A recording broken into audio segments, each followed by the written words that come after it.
Hey, it's Aaron, Metal Theologian. Well, kind of been a while again. It's been a busy month, December has. So, that's just kind of how it goes sometimes.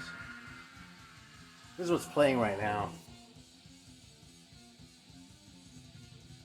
Aragon. Kind of a dumb cover. But it's well executed, you know. And this one's in really nice shape. This one, I don't know how rare it is now, but it was kind of a rarity for a while. But then someone found a box of them somewhere, so for a while you could get it cheap. So that's when I jumped on it, of course. You know, I was thinking though. I mean, it's funny. So I couldn't resist, but I saw that there's a guy named Mike Pope. He's a guitar player and also a longtime Metal Theologian channel viewer. So shout out to Mike Pope. What was I saying? Oh yeah, so there's a cover. You know, I complain about cover songs a lot, and how a cover will sort of disrupt the flow or something. A bad cover, and yeah, I mean that's sort of. There are two different ways it can be bad. I think it can be poorly chosen or it can be poorly executed. You know what I mean? Like Eleanor Rigby on that Realm record, I think kind of commits both sins. It was a terrible choice for a song for them to do, and the execution isn't that great. With this one, I'm Not Your Stepping Stone. It was kind of a questionable choice, but they don't really deliver it well either. That's kind of the thing, is like it's not just the fact of the cover itself, it's that it kind of tends to overshadow the rest of the record when it's really kind of annoying. And this record suffers from that too, you know. I can usually like listen to a record a couple times and come up with a cute little one-liner to sum it up.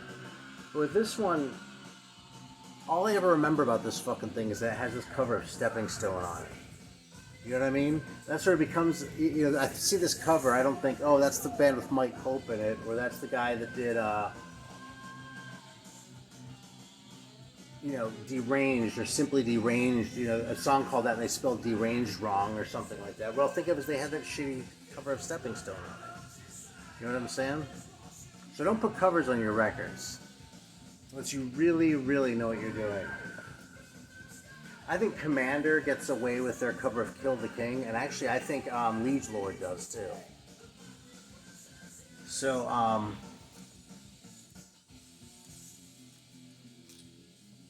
yeah, I don't know. Anthrax's God Save the Queen. I suppose the delivery was fine, but as far as the choice goes, terrible. Absolutely awful. So I've mostly been listening to metal lately, but I've been digging a little bit in the 70s stuff too, and that's kind of been a lot of Budgie. But I've also kind of rediscovered this band, Bull Angus. That's funny. Like really nice copies of this band's records are expensive, but if you're willing to compromise like a lot on condition, let's just say I got them both. I didn't pay very much for them. As far as I know, they just made the two records. You know, it's really sort of distinctive. These guys have a reputation of being like, you know, a 70s hard rock band, which is sort of what they're known for, what people like me are interested in when we hear about them, right? But these guys have really kind of, like, sort of a soul vibe to them. And if you just told me that, I would say, oh my god, dude, that sounds like a terrible idea. You tread lightly, you know what I mean? With these guys, it feels unself-conscious. It feels like it gives the music a little bit more heft, you know what I mean? Because like a lot of 70s bands, you know, these guys are pretty rockin', but it's not like the second coming of Black Sabbath, you know? So, anyway, though, it's a band that, you know, I've kind of sort of been aware of for a long time, kind of sort of thought they were interesting and that, but I didn't really appreciate them a whole lot until kind of recently. So Bull Angus, this is the first one, the other one's the second one.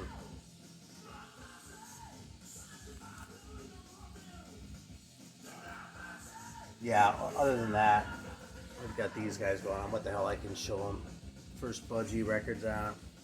In for the Kill is out. I actually played a couple of their records in a row recently. What else did I pull out?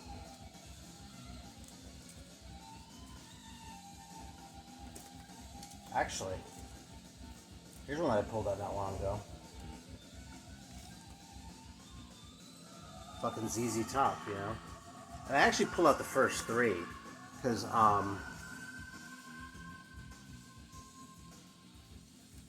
I wasn't sure what I wanted to hear. I was like, I usually reach for the first two these days, right? Because Tres Hombres has so much. So many of the songs are so played, like Waiting for the Bus and Jesus Just Left Chicago and Lagrange and that shit. All good songs, by the way, just so we're clear. But this one tends to feel a little bit overplayed. But this is the one I wanted to hear the other day, so I was like, oh well, shit, man.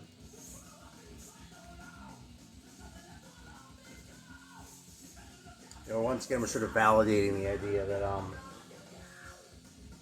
sometimes a great record is also a popular record. It doesn't always converge, you know what I mean? And God knows I'm here to champion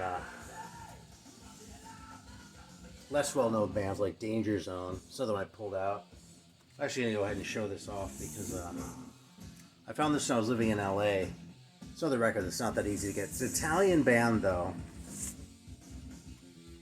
It's a jacket and the insert and that shit. But check this out, man. It's a fucking test pressing.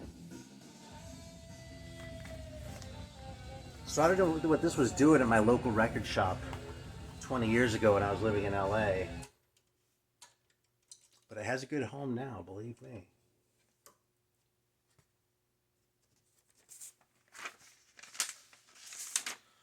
Look at that, I found the inner first try here. Fire up a little bit of Danger Zone.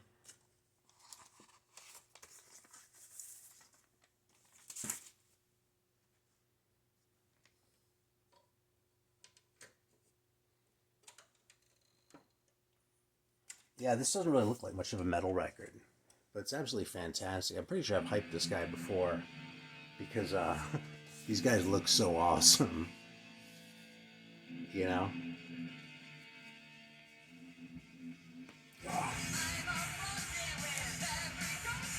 But that's some no bullshit metal, right? Singer sounds really young. Spot on. There's the insert. There's lyrics on the other side.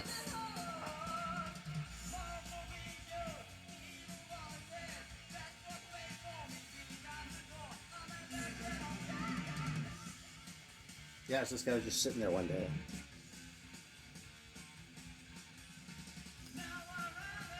I think in terms of sound, this record kind of represents Italy pretty well. I don't think this is a very Italian sounding record, though, in terms of the construction of the album. Like, Italian bands kind of have a tendency to sort of go off the deep end a little bit sometimes, like in the course of an album. And these guys don't really do that. They keep it together a little bit more. I'm trying to think of ones where they go a little bit off the deep end, like that Rollerball one comes to mind, so it's just so all over the place as the record goes. I don't even know if that's a very good example. I'd have to think about it some more. But these guys are solid, though. They're accomplished. They're like not super weird. The songs are really good. And they pick something that really looks a lot more like a punk cover to me than a metal cover. But hey, I'll take it because I love this thing.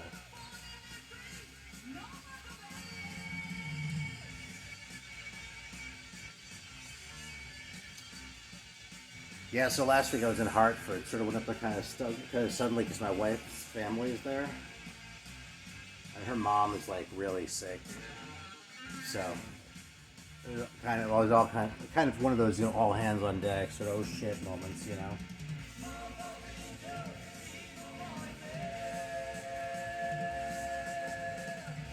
I did go look at records in Worcester while I was up there. There was a little bit of respite. I was actually picking up my younger kid from a school at the time, but that's a whole other story. This is the story about the record shop in Worcester. Is I was looking at this thing, which they had for a very fair price. I've sort of been keeping an eye out for this. Like, I have the first Phantom Lord, just the self-titled on the plain cover, and I like it, but it's not what I reach for all the time. So I didn't want to pay a ton for this one, but I've been keeping an eye out for it. Anyway, it was there. My kid comes over, he looks at, and I'm just like looking at it like this in the bin. He's like, "That's an awesome record cover." I was like, well, shit, man. I guess I did something right. Because anyone coming out of my household, I think, should be able to appreciate a cover like this. Look at that guy right there. You know what that looks like, man. I'll leave it to your imagination. That's a cool record, though, man. It's kind of a weird one. And, it seems to me that it's been pretty well established that Phantom Lord was a fake band, at least initially.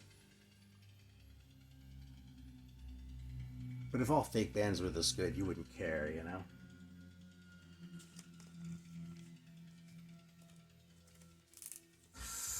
I don't think I showed this one last time. I've been playing this one kind of a lot too. I have a second record by Panzer, and I didn't think it was very good, but this one's pretty good. I mean, that cover. I mean, how could I pass this up? I mean, let's just be honest. You watch this channel to see record covers like this. And mustaches, like a couple of these too, by the way. Oh, that guy, he can be in my band. I don't even care what he plays, he can be in the band. Just, whatever, I'm satisfied, it's good, he just needs to be there.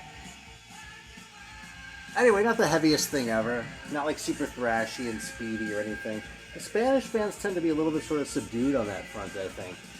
But this record's also relatively early, it's 82, but you know, listening like, you know, Evo, if that's what they're called, and like Exodo and shit like that. I mean, even Obus, it's just, or Baron Rojo, it's not like really sort of intense, like, you know, the fastest thrash bands around. It's going to have a little bit more boy hooks, maybe a little more keyboard. Speaking of which, I should probably show this one too. This is a recent reissue. This is a really expensive one too if you go for a real one, but this just got reissued by Demon Records out of Spain, and shipping from there unfortunately isn't cheap, but it's a lot cheaper than what the record would set you back otherwise when I check it out. But it's not like the greatest thing ever, you know, it's just a really good sort of, you know, mid-80s sounding heavy metal record with more keys than a lot of bands, but not like an overwhelming amount. It's not like it changes the whole thing or anything, you know? Yeah, Zeus. I don't know if the record's called Zeus 5 or just 5 or V. Might say on the insert. Maybe I'll look at it one of these days. Hey, here's what I just pulled out again. Every time I pull this record out, I'm a little bit surprised because it's not a rare record particularly, and it's kind of easy to overlook. This fucking Oxen Killer band, apparently these guys were French, so I don't know what they were doing on King Classic, but I'm glad they were, man, because this record is really solid. It's really just an EP. It's 5 songs, and you know, so I'm just gonna fire it up for a minute. Like, you look at that and you go, they might be a little too far up their own asses with the sci-fi shit, and like, this guy looks like kind of a dork and shit, you know? So they're not that great. Danger Zone's good, isn't it? But this Oxen Killer record is a lot easier to find. That's the sort of thing that, like, it's just an easy one to snooze on. I don't know about y'all, but it seemed like I used to see these King Classic records around kind of a lot. Like, not every day, but enough that they always seem kind of second rate. But some of the records they put out really weren't, man. And this is a good example of that. I really like that Genocide Nippon record they put out, too. And I'm not the biggest booster when it comes to Japanese bands, either. As some of you may know, I've tried and tried. And, you know, there's some bands that I like and shit. I wouldn't call Japan, you know, I wouldn't just write them off completely, but I don't tend to gravitate towards the Japanese bands.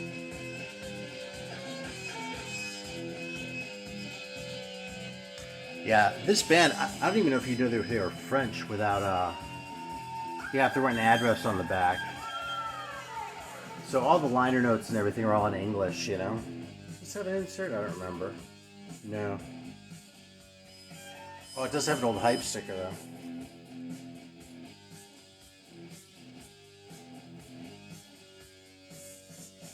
Fans of Merciful Fate and Early Priest should check these guys out.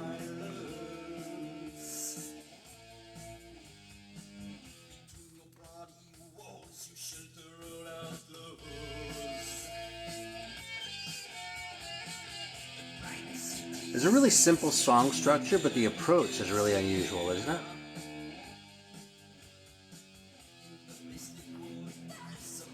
And it's not particularly heavy or fast, but just rocks and throws in shit like that.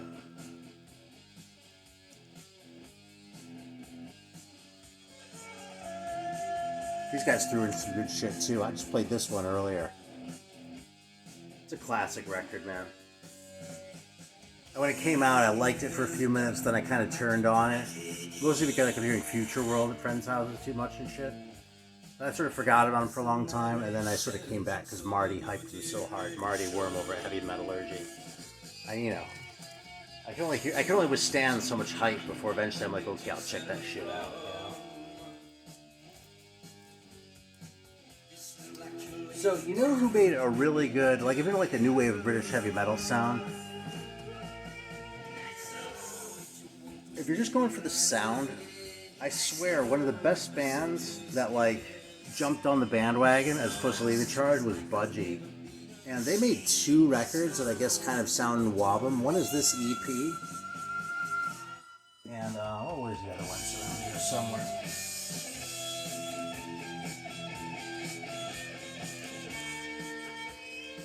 There it is. Yeah, Power Supply is a full length. These are both great records, man. Like, the early Budgie is kind of classic. You know, those first 5 or so albums. I mean, that's really sort of like their place in the canon. You know what I mean? These records are really... I would say they feel kind of throwaway. I don't know if they do feel throwaway as much as... It seems like they get talked about in sort of a throwaway sense because they were jumping on a bandwagon. You know what I mean?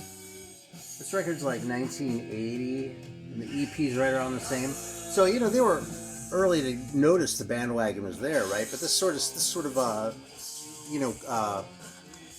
new wave of British heavy metal sound sort of came about and became somewhat popular, and there they were. They jumped on board. But this record's great.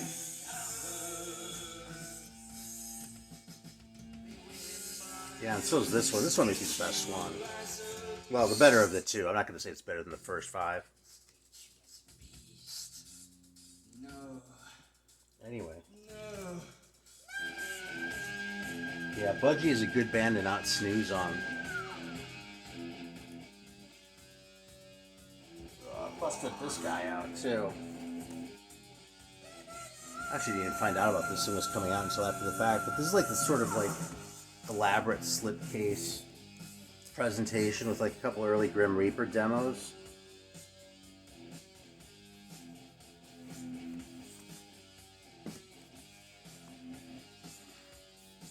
So yeah, this for demonstration only one. And Bleed 'em Dry. Yeah, and Steve Grimmett is on one of these. The other one is that DiMercato guy, Paul DiMercato, on this one. So yeah, it's if you collect this stuff and you know the Heavy Metal Heroes record, which you should because it's one of the best. It's one of the best records of the new wave of British heavy metal. Like regardless of band or format or anything else, so it's just one of the absolute essentials, you know. So hopefully you know that. But you know, there's that early song. There's that song "The Reaper" on there, which has the early lineup of the band. So that guy is on one of these 2 records, and it's kind of awesome because it's sort of like what could have been. You know what I mean?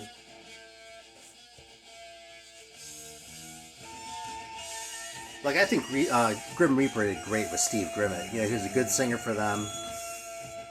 They were a good band for him. You know, match made in heaven and all, right?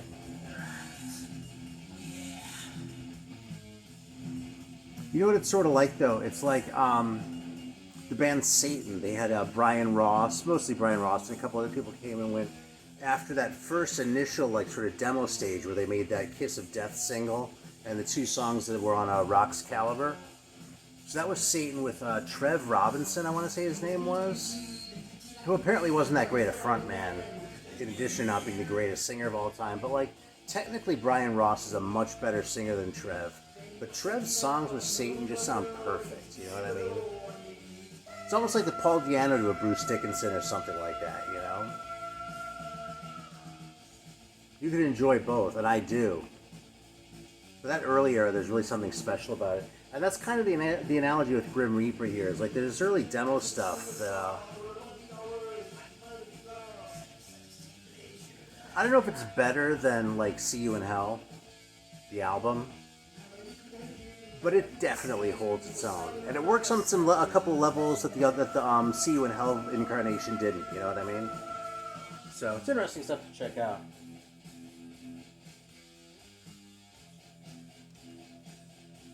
I mean, I thought it was interesting to check out. I'm generally not all that big on like, unreleased demos by bands. Like those like, there've been a few like Iron Angel and Running Wild, maybe Destruction. Had some demos that come out on record the last couple of years, and that's great. It's probably awesome, but I have the albums.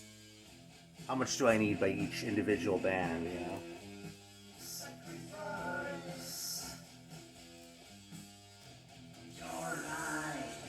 Isn't this great?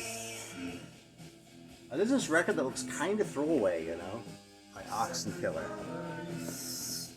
Alright, anyway.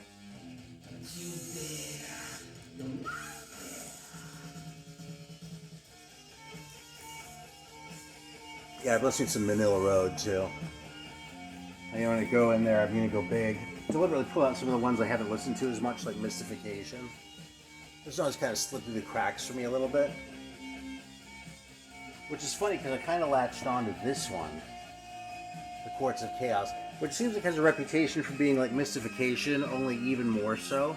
Not necessarily on the speed, but on the declining quality, frankly. People sort of look at. Now, I love this record. And I wouldn't concede very much about declining quality. I mean, I wouldn't, if you want to put this record up against, The Deluge, that'd be one thing.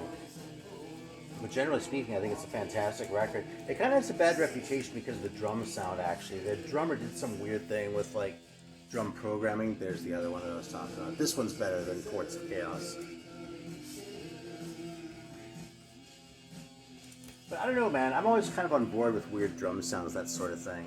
I actually, I've never listened to Saint Anger all the way through, but I've heard a little bit here and there. And I swear the drum sound, the snare drum, is the best thing about Saint Anger. Anyway, this is the last record from the Black Dragon run. So, Manila Road, they put out the first couple of records on just their private label in Wichita, Roadster Records. Then they put out Crystalogic on Roadster as well, but they also made a deal with Black Dragon in France, so they released that one overseas, and the next couple records are just Black Dragon releases. So, and then after that sort of went away, like at the very end of the 80s, maybe 90-ish, something like that. And the band kind of split up for a while and reformed a couple times, and the label situation was all different at that point. That's kind of the story. So this is like the last record of that run.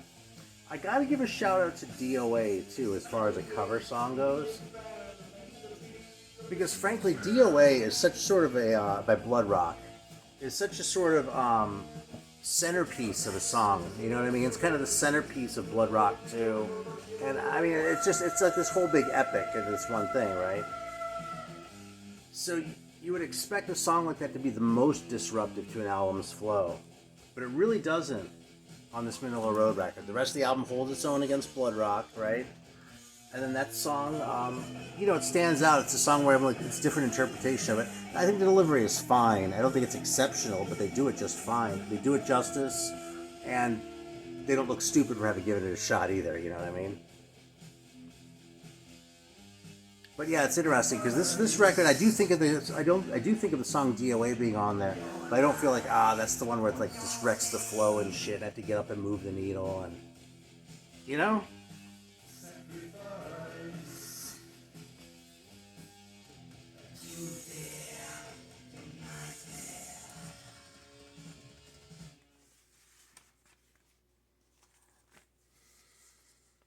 Alright, well I think that might be about all I have to say today.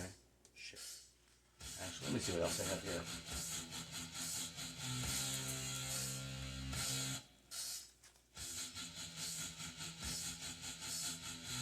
Yeah, I'm gonna give a little love to this record real quick too, man. Fucking Survivor. All Your Pretty Moves. These guys are from Shreveport. And if I'm not mistaken, they were actually sort of a precursor band to Philadelphia, the Jesus metal band that made 2 LPs, also out of Shreveport. This is a really cool record, man. It's more like a hard rock record, like full-on metal. But it has like, I mean, if you like the guitar parts, like good leads and that sort of thing, this record has a lot of that kind of shit on it, you know? And it's kind of a no-nonsense record. Maybe there's a little bit of nonsense in it, but it's pretty straightforward, you know what I mean? There's no like big, they didn't write anything like DOA on this thing, right? But it just sort of, but it's just a fun record to listen to. It all holds together as an album well. There's nothing that seems like it sticks out and sort of like pulls your attention away from it. It just rocks all the way through, man. So, yeah, I don't know how many Survivor fans there are in the community here, but there's one right here. This band, anyway. Forget about their more famous namesakes. I actually loathe those guys. Alright. Thanks for watching, as always. I do appreciate it. Until next time.